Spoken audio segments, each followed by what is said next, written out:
What is up, everybody? Welcome to episode 9 of the Big Screen Berkan Podcast. I, of course, am your host, Berkan Dinser. Thank you guys so much for tuning in, whether you're on Apple, Spotify, Google Play, Amazon, or watching on YouTube. I appreciate you nonetheless. I'm super excited to be back in my little studio talking it up with you guys as the year comes to close and as we kick off 2023. This is going to be a much more frequent thing, so I'm really excited. I've already been talking to a lot of different creators, reaching out to different guests, hoping to get some cool people on the podcast for you guys to listen to, hear from, and just have some great conversations. It's a really exciting time. I don't want to tease anything, but there is hope. There is absolutely hope. I started last week on Twitter trying to reach out to James Gunn because I really want James Gunn on this podcast. That is the dream.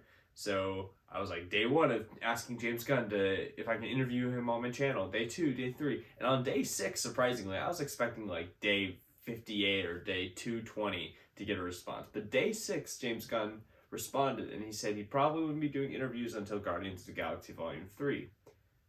He didn't say no.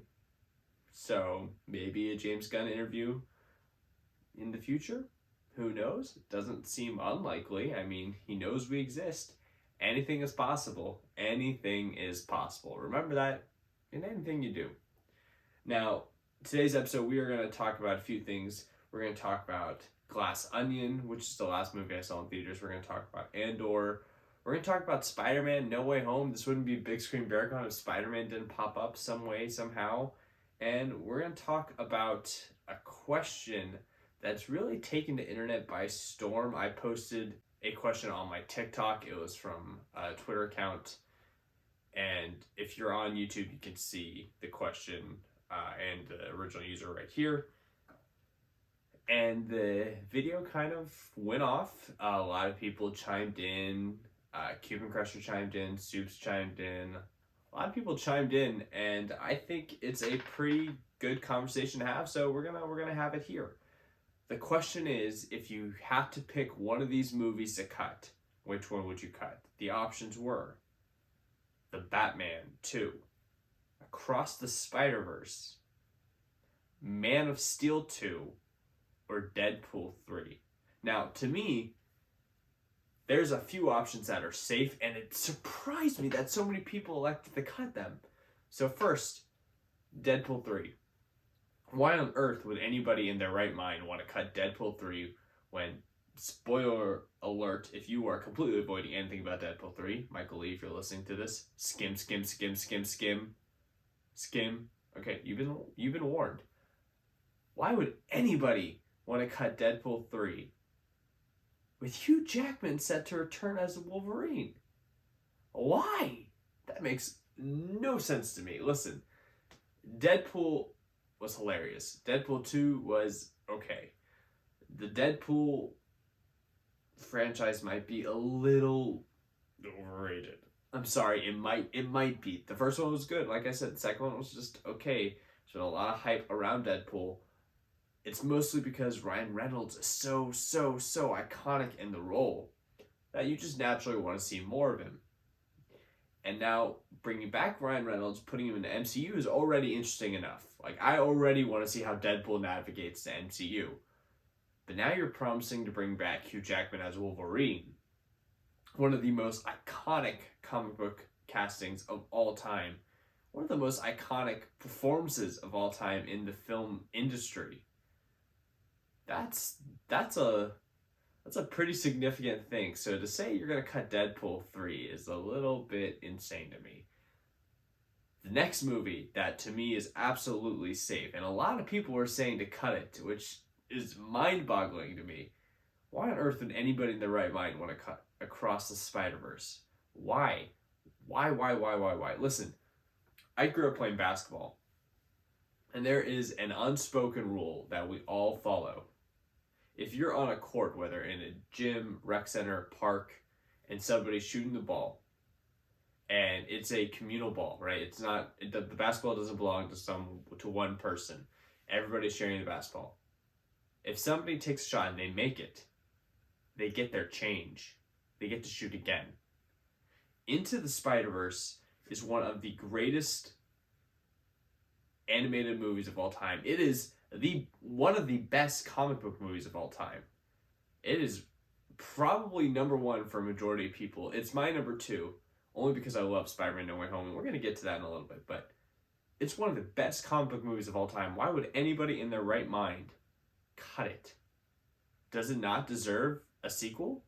Does it not deserve to follow up an all-time performance with another film? And now we're talking, and this is across Spider-Verse, potential spoilers. We're talking about the possibilities of seeing Tom Holland's MCU Spider-Man appear. They're saying we could get Yuri, PS4 Spider-Man appearance. We could get the Spectacular Spider-Man, and the third one, we can get Tobey and Andrew again. Why would anybody in their right mind want to cut this movie? It doesn't make any sense to me. It makes absolutely no sense to me.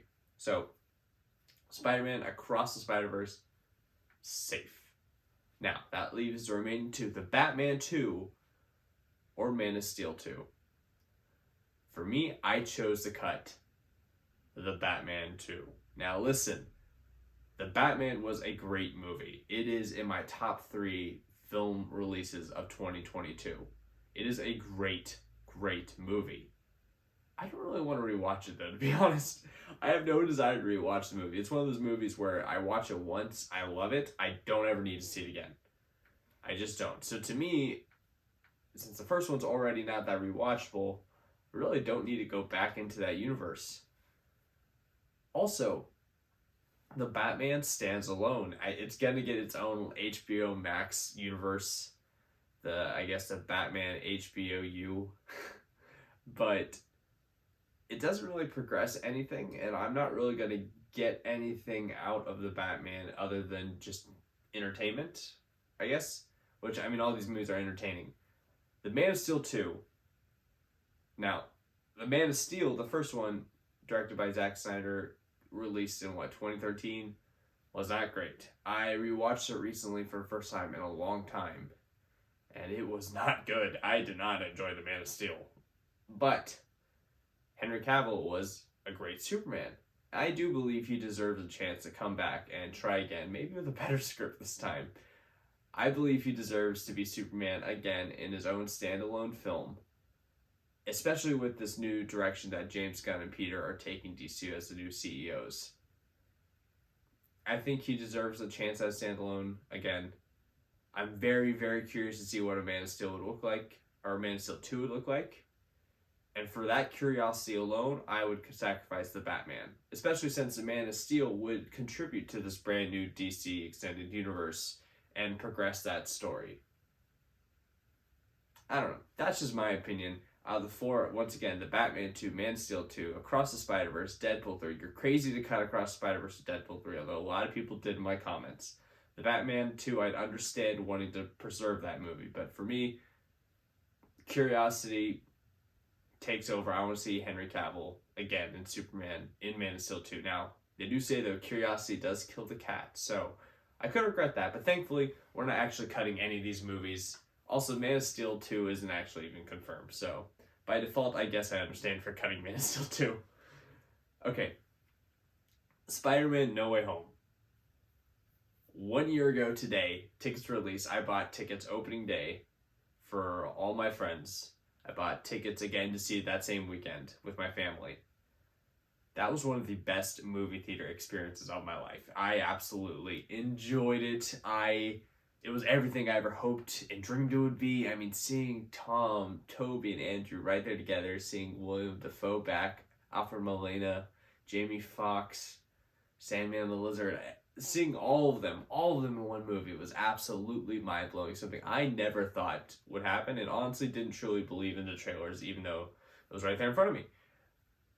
It was incredible. The crowds in the theaters were unlike anything I'd ever seen. I mean, to say the crowds were more hyped than in Avengers Endgame is a statement. Because before No Way Home, that was the big movie theater experience for me.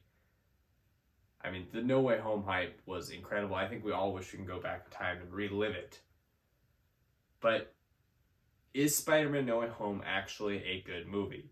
Or is it just hiding behind this beautiful memory of seeing it in theaters for all of us? A lot of people have been debating it. A lot of people have come out and said Spider-Man No Way Home is actually not that good of a movie. It's terrible. It's poorly written. Yada, yada, yada, yada, yada. To that, I say, I understand. I understand. I've seen Spider-Man No Way Home 13 times now. I think 6 being in the theaters, 6, 7 not in theaters. It's either 12 or 13 times. I've seen it too many times, but yet not enough, strangely. I can see why people would think Spider-Man No Way Home is a bad movie. Because I definitely see its flaws. It is my favorite movie of all time.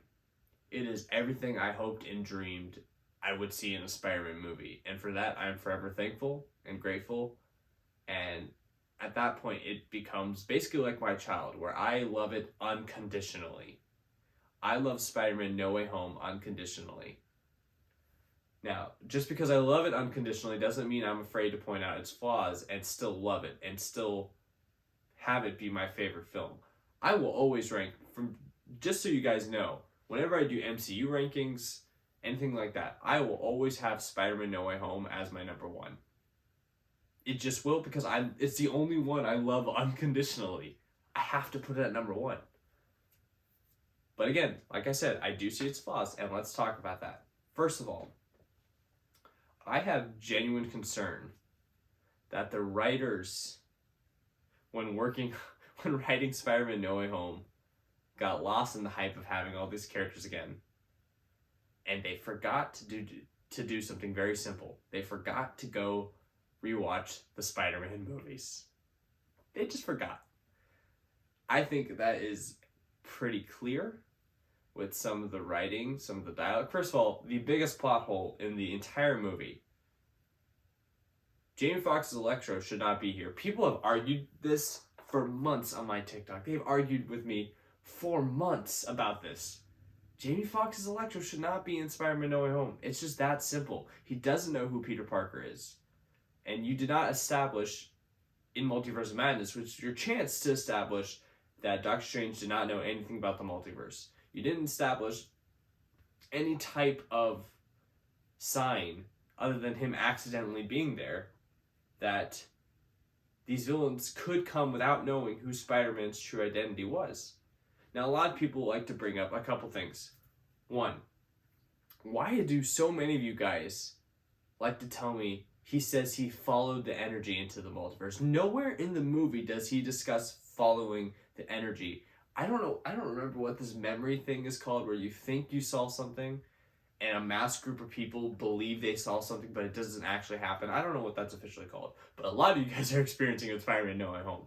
Electro never says he followed the energy. He says, oh, the energy, it feels different. I like it. It's different here. He never says I followed it. So take that, throw it out the window. That doesn't happen.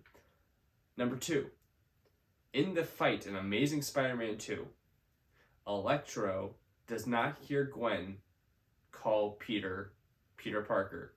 Gwen does not scream Peter for Electro to hear her. I've shared this clip many times on my TikTok, at Big Screen Berkan, if you don't already follow. I've shared this clip many times. In the fight, Spider-Man and Gwen Stacy knock out Electro. He's knocked out 200 yards away from them. 200 feet away from them, something like that. Gwen has a conversation with Spider-Man, and they're speaking, and she one time softly says Peter. After that, Electro gains consciousness again. To me, that doesn't mean he knows, oh, Spider-Man's Peter Parker. That's ridiculous. Another thing, Harry does not tell Electro that Spider-Man's Peter Parker. He doesn't. He just doesn't. He finds out after Electro is, quote-unquote, dead. Okay? Oscorp does not know that Peter Parker is Spider-Man. They're surveilling Peter, yes. They do not know he is Spider-Man. And the very specific reason I know this to be fact is because Harry Osborn does get access to all Oscorp's classified files, and he reviews all of them. Why would he then find out in the fight that Peter is Spider-Man? It doesn't make sense, right? Electro does not find out that Spider-Man Electro doesn't find out that Peter Parker is Spider-Man through absorbing data, because, well, frankly, you can't just make believe that some other company other than Oscorp knew that Peter was Spider-Man. You can't just make that up and just suddenly run with it as fact. That's not established anywhere in the Amazing Spider-Man universe. It wasn't established in Spider-Man No Way Home. So you can't make up that fact in order to say, this is why Electro knew Peter was Spider-Man. There's no sign or trace anywhere in the Amazing Spider-Man films that that's the case. So it is just not true. Simple as that. Also, again, going back to the writers did not watch the previous Spider-Man movies. So they're saying in the movie, Electro's talking about the moment before he died. Which is also, this is another reason why I don't understand why people bring that up as an argument. Bring this up as an argument that Electro knew Peter Parker was Spider-Man. When he's talking about absorbing data, he's not even talking about he's not even talking about how he found out that Peter was Spider-Man. He's just talking about the moment before he died. Right? And even then, it's just not true. He's not absorbing data. He's being fried. He literally is being fried by Spider-Man and Gwen. He's not absorbing anything. He's being overdrawn or something like that. Over something. He's literally being fried. He is dying. He dies. That is how Electro dies. So there is no chance, no room to say Electro knew who Peter was. Electro knew who Spider-Man was. And you can say, oh, it's a different multiverse. It's a different universe where Electro in Andrew's Spider-Man world knows he's Peter Parker. No. And again, it goes to simple. If he knew who Peter Parker was, even slightly, he wouldn't have been surprised that he was white. It's just that simple, okay? I don't know how else to explain it. I really should be done arguing this. Another thing that the writers don't understand, Green Goblin's death wasn't public information in Tobey's universe. Okay, people didn't know that he died by his glider. Otherwise, why the heck would Harry Osborn spend years just being a turd about it? It took his butler telling him the truth. His butler, the man who examined the wounds. It just doesn't make sense. I mean, unless he examined the wounds and then someone years later gave details about the Green Goblin, which I guess is possible, but again, never was established. Green Goblin's death shouldn't be public knowledge. The Sandman knowing about it through the news doesn't make sense. Also, the writing for the villains in general, there's one line in particular that just really irks me every time, and it just makes me stop and cringe a little bit. Again, I love Spider-Man No Way Home unconditionally. I don't like when the Lizard says, "That's not his girlfriend, no way." It's just such a weird line for the Lizard. They made the Lizard so cheesy and kind of dumb. I don't know. I think this could be also brilliant by them. But to me, they really dumbed down the villains in the first act of the movie up to the point where the Green Goblin turns. Up until that point, they really dumbed down the villains. And I think they really wanted us to let our guards down so that we can almost root for the villains and we can find a part of us that loves them as protagonists instead of antagonists. So maybe their rationale was dumbing them down, making them comedic relief up until the point where they need to be scary. Maybe that was the reasoning. I don't know. My main point of all of this was the writing of Spider-Man No Way Home was a absolute mess. I can understand that completely. I can understand that as a fault of the movie. I can understand why you'd say it's not great because of that. But again, I love Spider-Man No Way Home unconditionally, so that is also just fact. One movie, though, that I believe is absolutely stellar. Stellar. Like 9, maybe 9.5 out of 10. Glass Onion. I saw Glass Onion in theaters for the first time on Tuesday. The first day on November 23rd. It released in theaters. It's in theaters 1 week. It will be, by the time you're listening to this, it'll probably be too late to go see it. It'll be on Netflix December 23rd for everybody to see. It was a 1 week only thing. I saw it in theaters because I absolutely love Knives Out. Glass Onion is spectacular. It is spectacular. It is so simple too. It is so unbelievably simple and obvious. And that makes it brilliant. I was so frustrated because I'm actually pretty good at predicting movies. Once I see a movie, once I start watching, usually within like the first 20 minutes, I know how it's going to play out. It doesn't really surprise me. I saw the movie with Michael Lee, who you might remember from the Universal Studios Halloween Horror Nights episode. I saw the movie with him, and the entire time we were throwing out theories to each other. We were theorizing. We were saying, okay, this is him. These are the killers. They do this. They team up. They do that. Blah blah blah. And we threw out, I think, like 13 different scenarios, and all 13 were incorrect. This movie just, it got me. And there was moments, too, where I was like, okay, this moment's going to be important later. That moment's going to be important later. I don't know why, but they will be. And my reasoning for why they're important were off. They did end up being important, but my reasoning was completely wrong, and it blew my mind in the best ways possible. I can't wait to talk about it further with you guys. I feel like I should wait until, normally when the movie's out about a week, which it is now, I would feel free to talk about it, but because this movie is only out in theaters for a week, and the mass majority of you guys won't see it until it drops on Netflix, I will refrain from speaking about it further. I'll rewatch the movie when it drops on Netflix, confirm that it is a 9 out of 10 film, and then we can talk about it further, but it is absolutely beautiful. I love it. It's so funny. It's funnier than the first one. They definitely take a more comedic approach, and I think it really works with just the plot of the film and how everything breaks down. So, Glass Onion, 9 out of 10, definitely see it. Another series that came to an end on Disney Plus this past week, Andor. Andor was really great because it starts off pretty slow. The first 3 episodes are kind of hard to get through, and then it really just grabs you by the hook and it doesn't want to let go. It was spectacular. It was beautiful. There were some really gut-wrenching moments in Andor, and I think part of why Andor works so well is because, one, they got away from they finally truly, She-Hulk doesn't count because they were like 22-minute episodes. They truly got away from the 6-episode hold that has just been plaguing Disney Plus. They made it 12 episodes, and they gave it the Clone Wars treatment, where the season had multiple arcs to follow, and they didn't jump ahead to different time points like Clone Wars does, but they went through the progression of the first plot. Then they went through the second progression of the second storyline, then the third one, and then it all wraps together leading into season 2. They did that so well, and it was just such a great way to follow the show, keep the show and audience on their toes, keep everything refreshing, introducing new characters appropriately, not just randomly and all at once.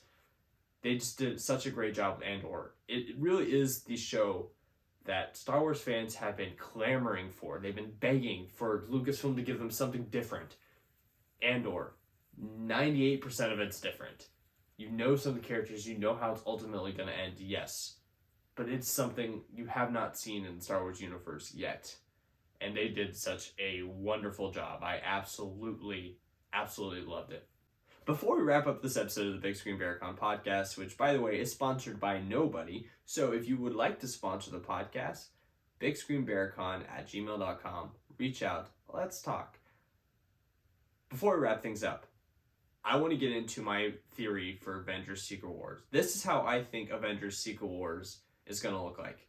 Back in May, right after Multiverse of Madness came out, I put out a TikTok about saying how heartbreaking it's going to be to see Tobey Maguire, Andrew Garfield, and Tom Holland on screen together as Spider-Man again, pinned up against each other. And I said, someone asked me, can you explain Secret Wars? And I said, very poorly worded, I said, oh, imagine Captain America Civil Wars, but make it multiverse.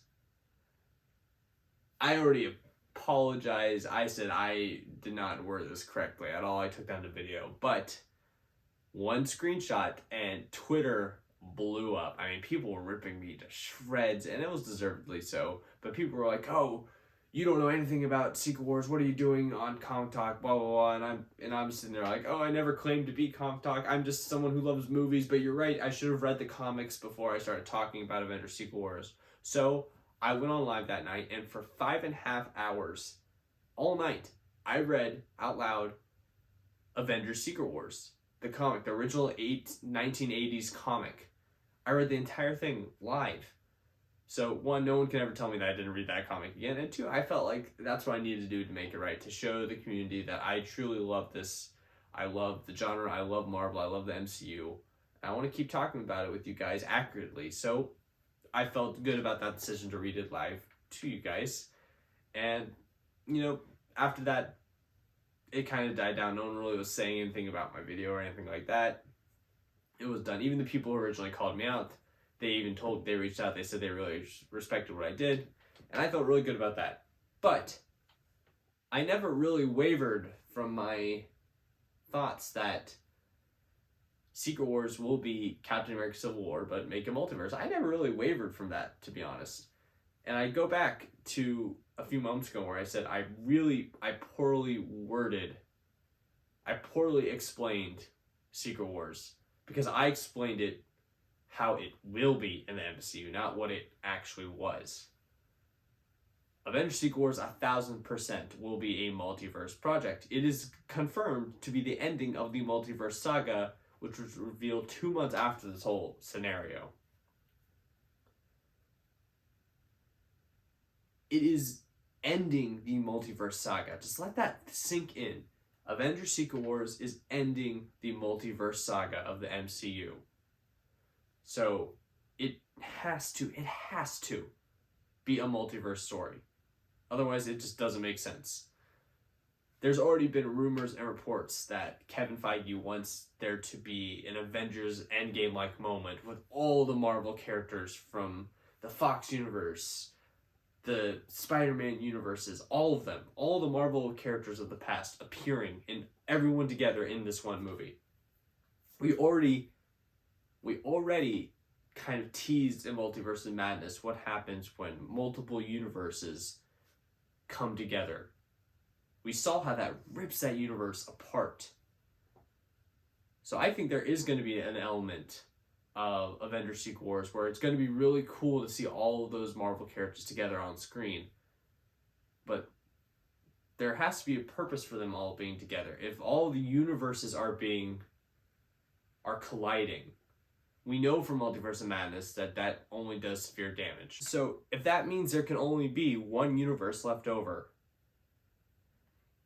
this is why I say it's going to be heartbreaking to see Tobey Maguire, Andrew Garfield, and Tom Holland together again on screen, fighting it out. I do think Avengers Secret Wars will be like Civil War in a sense where we see our heroes pinned up against each other. I think people are going to be fighting. Eventually they'll